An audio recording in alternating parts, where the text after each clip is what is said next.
Pemirsa, Anda masih bersama kami dalam dialog spesial. Pak Bupati, kita tadi sudah banyak sekali membahas terkait gagasan pembangunan jalan tol sendiri. Dan tentunya itu menjadi konsen Anda juga ya Pak Bupati ya. Lalu apakah ada Pak Bupati konsen-konsen lainnya yang ingin Anda capai? Dan terhitung memang ini juga periode terakhir ada ya Pak Bupati ya. Bagaimana Pak Bupati? Jadi ini adalah RPJM saya yang kedua di masa jabatan saya 2021-2026 gitu ya. Saya melanjutkan program-program saya yang tidak selesai di periode pertama, saya masih lanjutkan. Tapi konsentrasi saya di kedua hal di Waikanan di periode saya yang kedua ini. Yang pertama adalah bagaimana kita meningkatkan sumber daya manusia di Waikanan ini. Yang kedua adalah bagaimana kita meningkatkan perekonomian. Dua hal ini menjadi titik berat saya di periode kedua saya ini. Kenapa saya pandang sumber daya manusia ini penting? Penting menurut saya karena saya juga ingin menyiapkan sumber daya manusia di Waikanan ini 10-15 tahun yang akan datang betul-betul generasi penerus yang memang luar biasa, generasi emas yang siap untuk memajukan Kabupaten Waikanan. Dan saya pandang SDM ini ada suatu hal yang sangat penting. Yang kedua, kenapa ekonomi saja saya pilih? Karena menurut saya dihantam oleh pandemi COVID-19, ekonominya agak lambat untuk pulih. Dan saya yakin mungkin pandemi ini akan berakhir pada masanya nanti, tapi pemulihan ekonomi itu tidak akan secepat seperti yang kita bayangkan, gitu kan. Lihat saja kita di 2021 kita pertumbuhan ekonomi kita baru 2%. Tadinya 5, sekian persen pertumbuhan ekonomi di Waikanan ini. Nah, jadi kemudian bagaimana cara kita? Salah satunya kita mencoba nih, misalnya meningkatkan mutu pendidikan di Waikanan ini. Di Waikanan ini tidak ada universitas negeri. Dan hampir dari Bandar Jaya menurut saya sampai dengan Batu Raja nggak ada sekolah negeri. Kita kerjasama dengan Unila. Insya Allah mudah-mudahan, mohon doanya mudah-mudahan Prodi di Waikanan ini akan segera buka, kampus Waikanan, Unila Waikanan akan segera dibuka. Kita pakai rumah sakit. Kita bayangkan kalau ada kampus Unila di sini, maka anak-anak seputaran bukan hanya Waikanan bercerita hari ini, tapi mungkin Lampung Utara, berbatasan Lampung Utara, Oku Timur mungkin bisa berkuliah karena daya tariknya adalah universitas negeri. Kemudian bagaimana kita menyiapkan juga hari ini saya lagi concern bagaimana kita bisa menjaga stunting nih, ya kan? Stunting kan penting juga untuk menyiapkan generasi-generasi. Jadi sumber daya manusia juga kita pikirkan. Ekonomi bagaimana kita mencoba menggerakkan UMKM yang ada di Waikanan. Usaha mikro, mini mikro yang ada di Waikanan kita coba gerakkan untuk menjadi penopang ekonomi utama di Kabupaten Waikanan. Ini jadi concern kita juga. Dua hal ini mungkin yang menjadi prioritas saya tidak terlalu, karena ini sudah di akhir masa jabatan saya pikir saya harus meninggalkan sesuatu yang punya nilai manfaat. Tapi bukan hanya monumen yang tinggi besar saja, yang nilai manfaatnya kurang, tapi saya ingin meninggalkan sesuatu yang akan bermanfaat selama Waikanan ini berdiri.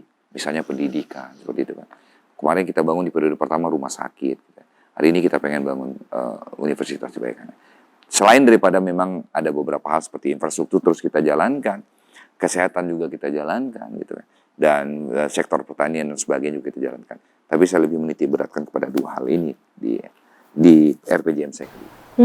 Baik Pak Bupati, tadi kita membahas terkait SDM yang berkualitas. Pak Bupati menginginkan ada SDM berkualitas yang lahir dari Kabupaten Waikanan sendiri, Pak Bupati. Lalu apa apresiasi Anda Pak Bupati ketika kedepannya nantinya banyak generasi-generasi muda yang berkualitas, dan apa apresiasi yang akan Anda berikan kepada mereka nantinya? Iya, jadi saya membayangkan 15 tahun yang lalu ketika saya juga memulai karir saya, gitu kan. Saya hampir tidak punya kawan yang sebaya dengan saya, baik itu jalur politik misalnya, ya kan. Kemudian saya ingin nanti ini konteks politik misalnya. Kalau sekarang sudah banyak tuh anggota DPRD yang dari anak-anak muda hari ini, dari berbagai macam partai politik. Kalau di zaman saya cuma 1-2, hari ini mungkin ada sekitar 15-an orang sudah anak-anak muda. Jadi terbuka peluang hari ini anak-anak muda di Waikanan ini. Tapi tentu yang berkualitas, sumber daya manusia yang berkualitas tadi. Pengganti saya yang 2 periode ini kan juga nanti saya berharap nanti pada saat 2024 akan timbul calon-calon pemimpin yang cukup banyak. Jadi masyarakat nanti akan disuguhkan dengan pilihan beberapa calon-calon pemimpin, gitu kan? Nggak cuma itu lagi gitu kira-kira. Selain daripada yang lain. Dan kita sudah buktikan di Lampung terutama. Banyak juga pemimpin-pemimpin muda yang juga berhasil gitu ya. Nah, saya ingin mendorong, karena bagi saya, Mbak Christine, bahwa pemimpin yang berhasil itu adalah pemimpin yang mampu menciptakan pemimpin setelah dia. Nah, itu yang ingin kita ciptakan. Dan saya pikir kita akan apresiasi. Saya dukung beberapa beberapa organisasi-organisasi kepemudaan di Waikanan ini juga kita dorong untuk bisa maju. Kita majukan ke NPI, kita majukan Karang Taruna, kita majukan hampir semua organisasi apapun yang ada di Waikanan ini yang sifatnya itu adalah untuk ngebangun Waikanan, kita dorong. Kita dorong melalui misalnya anggaran APBD melalui dana hibahnya untuk melaksanakan kegiatan-kegiatan. Jadi banyak kita apresiasi, ya kan. Kita juga terjun untuk melakukan pembinaan-pembinaan kepada mereka. Saya pikir itu. Pak Bupati, tadi juga kan konsen Anda tidak hanya pendidikan saja, tapi juga ada infrastruktur, ada tentang stunting dan juga peningkatan usaha mikro kecil menengah gitu ya Pak Bupati.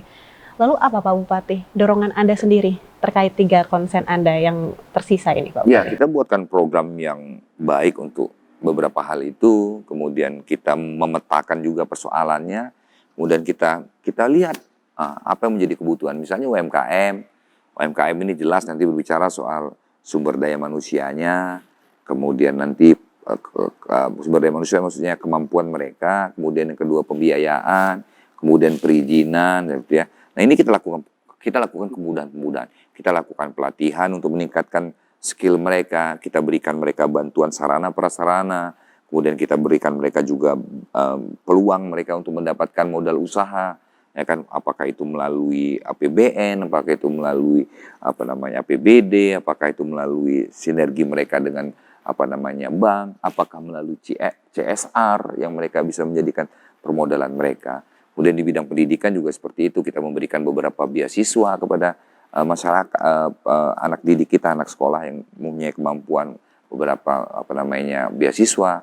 Ini kita dorong ke upaya kita untuk mengangkat beberapa program-program tadi, upaya dari pemerintah daerah salah satu. Nah, untuk stuntingnya sendiri seperti apa Pak Bupati? Stunting kita luar biasa. Saya sekarang lagi sangat concern sekali. Kita membentuk tim sekarang ini gugus tugas stunting.